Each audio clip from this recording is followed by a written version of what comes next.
Hey, it's Sana, welcome back to my channel.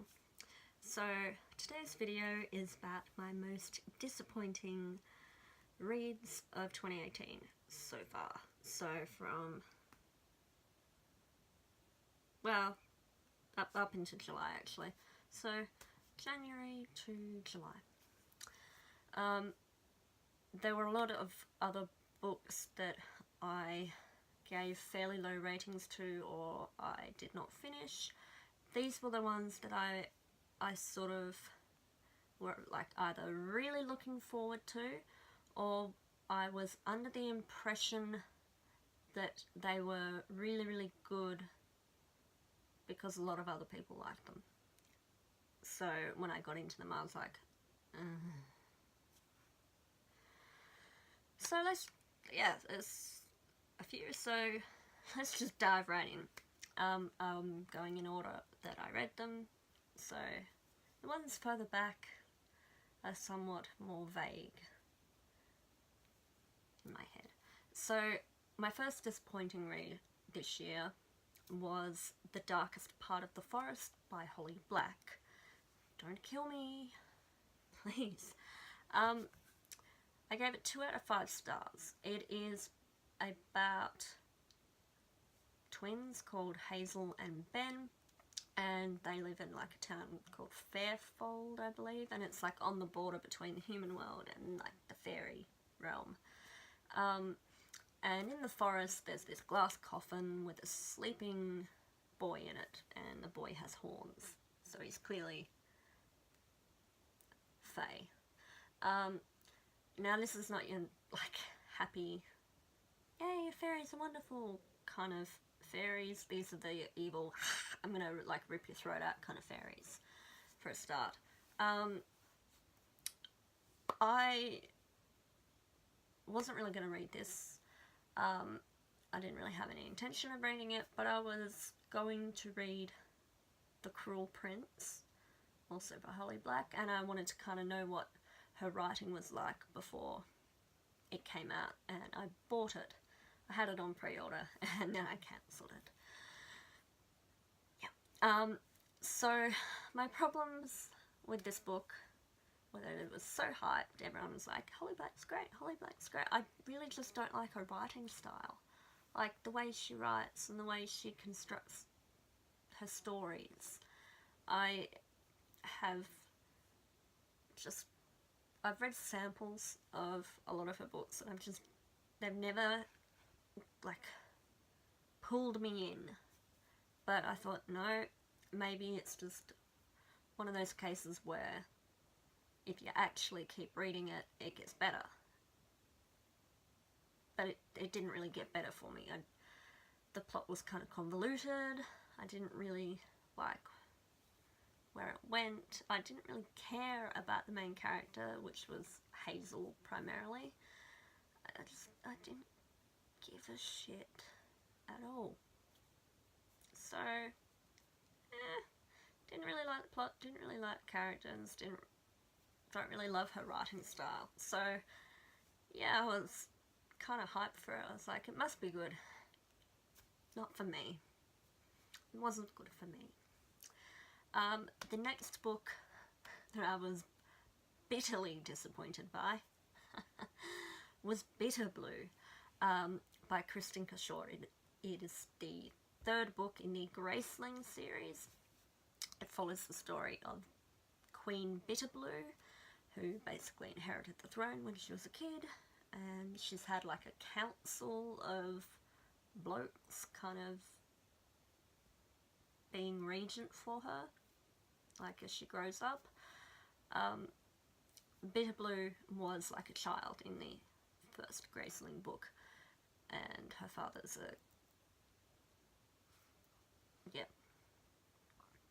has left her a kingdom that is basically just buggered. Because all the people are like traumatized. Yeah.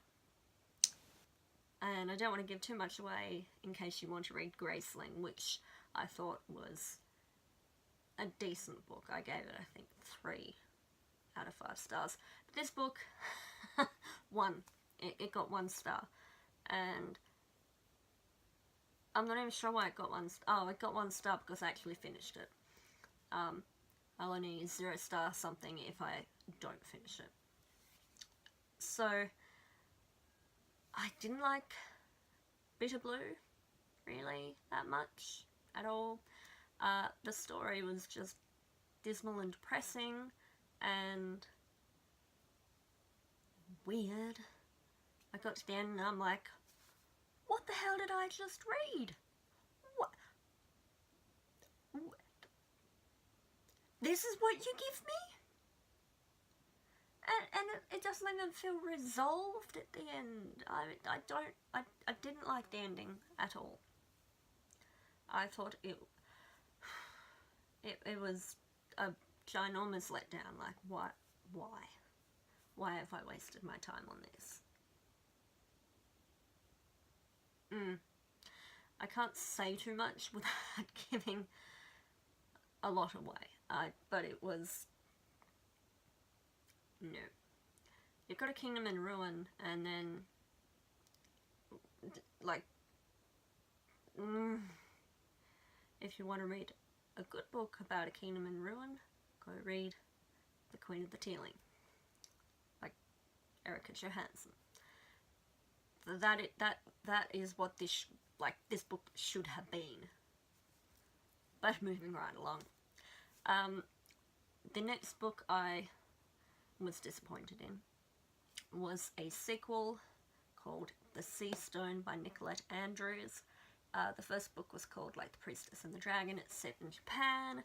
There's a dragon, and this princess who has to become a priestess because her family, her mother has been disgraced and they've been kicked out of the palace, like wakes him up and he wants to go find the reincarnation of the woman who imprisoned him centuries ago. And in this book, like the first book, I didn't really give a great rating to, but I thought, you know, it'll get better. The characters will stop acting like ridiculous, bloody, jealous, angry, ridiculous freaks, and have some character development and growth. No. They don't. It's the same. They just bicker non-stop. They do things to just piss each other off. And I got partway through it and I went, no. No, I'm not wasting my time on this. I'm DNFing it. 0 stars. Bye-bye. So that was a big disappointment. The next book, I don't know if I was disappointed so much as angry.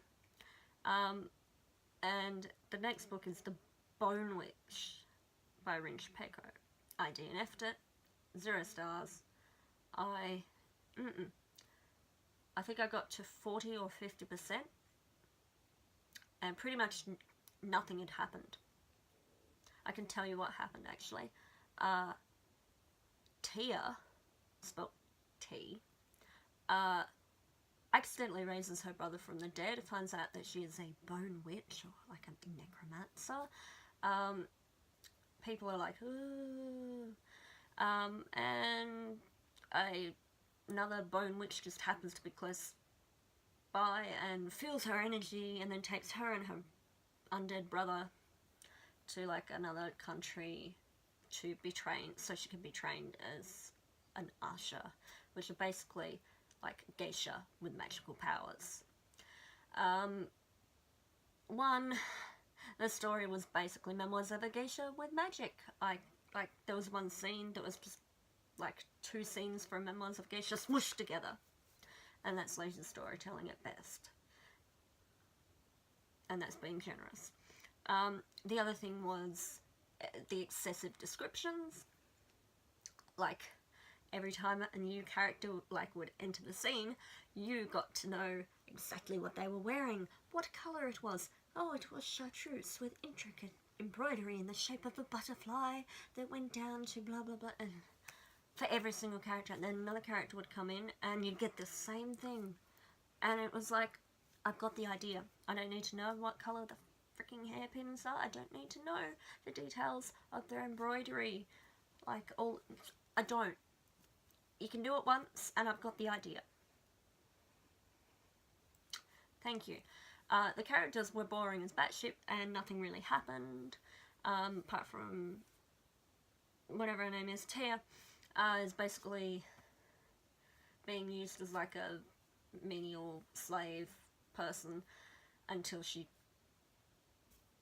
does something. Anyway, I didn't like the characters. The only character I liked was like Tia from the future, who was dark and angry and raising monsters and stuff, and it was very cool. And I was like, how does this boring little become this awesome kicker?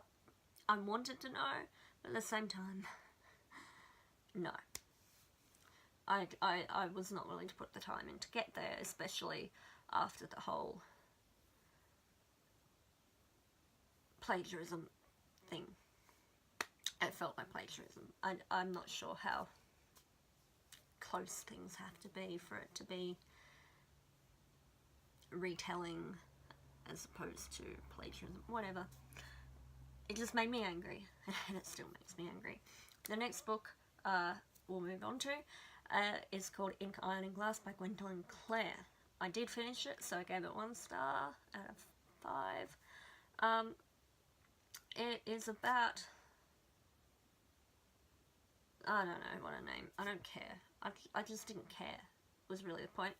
Basically, in this world, it's like a steampunk Victorian Italy, which is not a thing because Victorian implies that it has something to do with Queen Victoria, who was English and had the British Empire.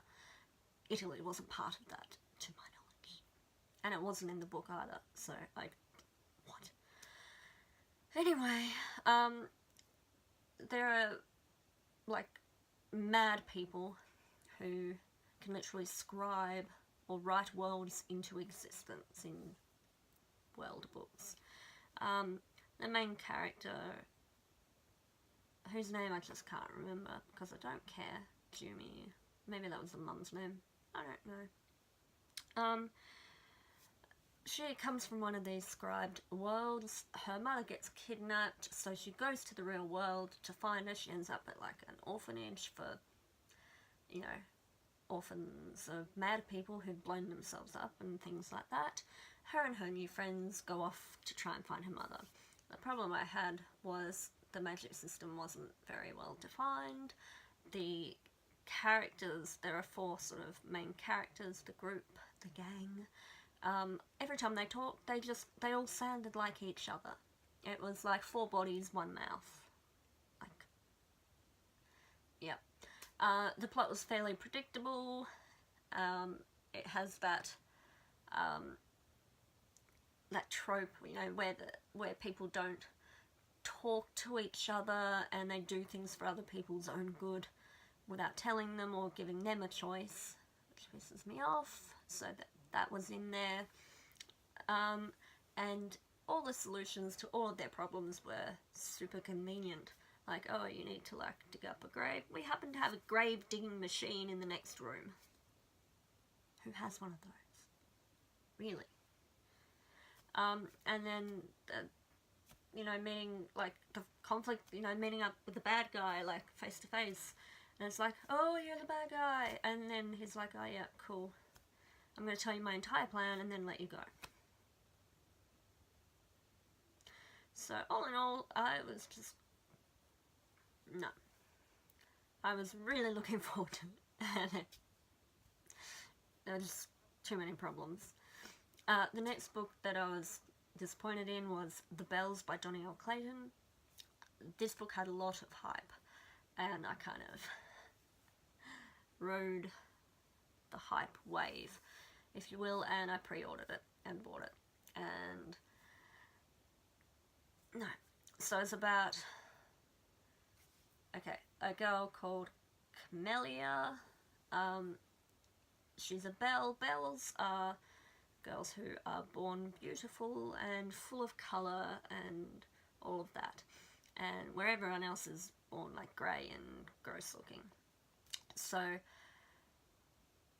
starts off with Camellia and her five other sisters, I think it is, you know, performing for the Queen. The Queen's going to pick one to be like the royal belle person, hang out at the palace and do the job that, you know, be their like personal belle. A belle is basically a magical plastic surgeon, and yeah, I hated the main character. She basically like whines and whines and whines and whines, like, oh, my sister got like the spot as the royal belle. Poor me, poor me. Shut up. Grow a pair. Jesus Christ. You know, they get trained by like a previous generation of bells who are only like a year older or something. And you know, sister bells, and her sister, one of her older sisters, tries to tell her some stuff about the dark underside of being a belle, and she's like, la la la, I don't want to hear it. She finds out information about, you know, the mysteries that are sort of happening, and she just ignores it and waits for somebody else to do something about it. Oh, I don't know what to do about it, I'll just wait till somebody tells me, or I'll write a letter to somebody so they can tell me what to do. Like, okay, just pissed me off. The other thing was, just, apart from the intensely dislikable main character, who had pretty much zero character development, was the excessive descriptions. It was cloying, it was nauseating. Every like half a page you got more descriptions. It was fluffy and pink and frilly and la la la la. And you're like, okay, I get the idea. It's very over the top and garish. I get it. But apparently it has to be driven into the reader's skull every page, every second page maybe. Just, yep. I mean, it had a good message about the beauty industry and all that sort of stuff, but I just hated pretty much everything about it. And like the plot twist that, you know, we get, it's sort of like, oh, we finally find out who the bad guy is. What a surprise! Not. If you didn't see that one coming, you're pretty bloody thick. Ugh. So, that was a big disappointment. The next one that was a huge disappointment was The Last Namassara by Kristen Ciccarelli. I gave it 2 out of 5 stars because the first 60% was great. I thought it was fabulous. I was like, yes, yes, yes, keep going. So, the main girl, oh god, whatever her name was, something, I think it started with A, I don't know. The main girl, she's a princess. She was involved with an incident when she was a child where lots of people died, and it was very bad. And as penance, she goes out and hunts and kills dragons to like make up for lots of people dying due to a dragon. And, you know, she's basically, her father says, oh, you don't have to marry the commander of the army, who is a twisted nut job, if you bring me the head or the heart or whatever it is of the first dragon, which is the dragon that was involved in that incident, and also the most powerful one in existence. And she's like, okay, cool. Yes, I'm going to get away from this dickhead. He's not just a dick, he's actually, like, evil. He's a sadist. He's not very nice. The undercurrent is that, you know, there's a slave population and, you know, there's a quiet rebellion brewing. But we don't get to see any of that storyline happening, because our main character is so focused on going and killing the dragon. So that annoyed me a bit. The other thing that really pissed me off was that good old trope where the girl, and like once you put the romance there, everything just falls apart and people stop acting like human beings and they start acting like potatoes. Like, they just lose it. It's like, the love interest would be all like, whoa, whoa, whoa, oh, I saw you dancing with some guy, and then she's like, I was just dancing, like, what? And then she has to run off after him all the time. And it got my favourite character dead, because they were being whiny little shits, and not being bloody reasonable. If they'd just taken reasonable precautions, everything would be fine. But no. No. Anyway. Yeah. So. Yeah, that was. Yeah.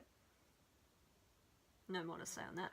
The final book that disappointed me was Forks by Nadine Brands. I DNF'd it at about 20% because I was like, I hate the main character.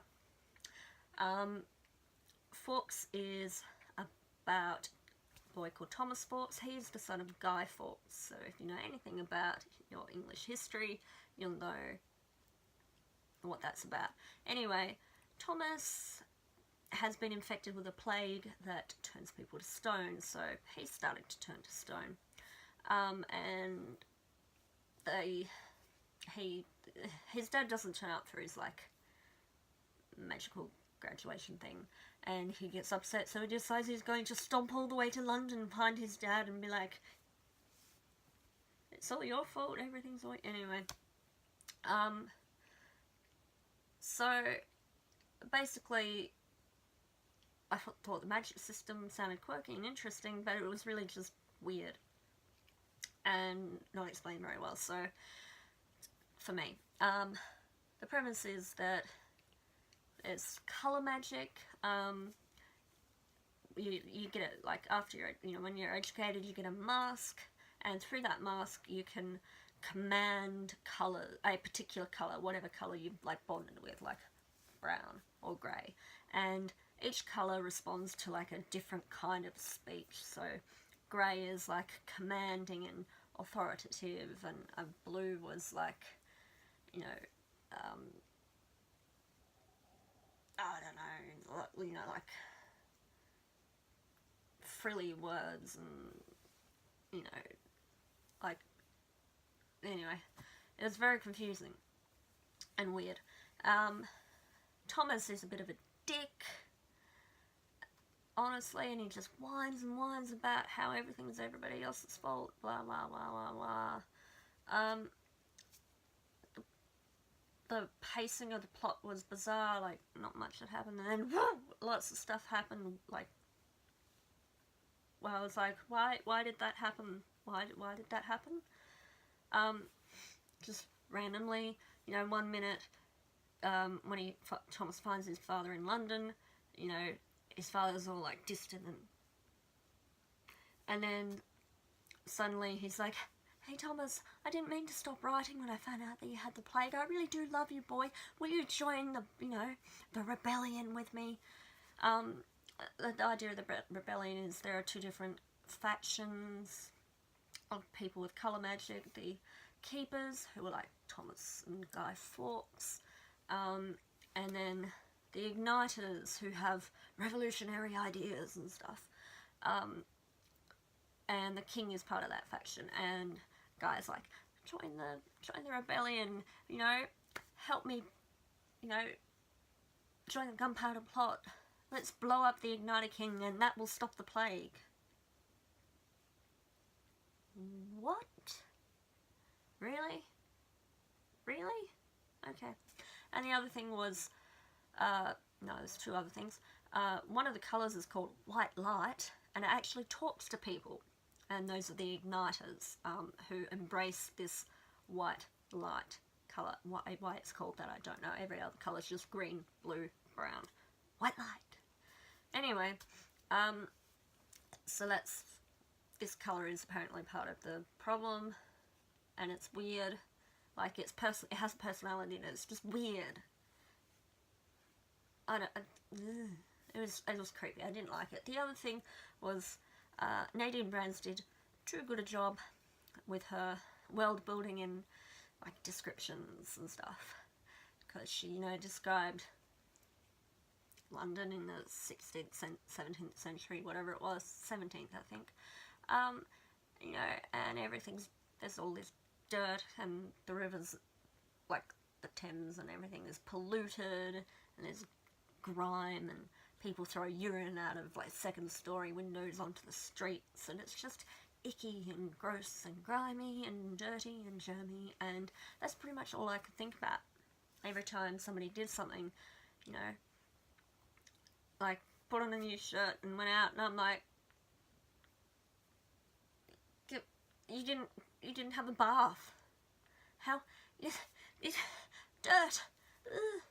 So, too good a job there. Anyway, yeah, DNF'd it. Just didn't like Thomas at all. And the colour magic thing was weird. I thought it would be quirky, but it was just weird. And, yeah.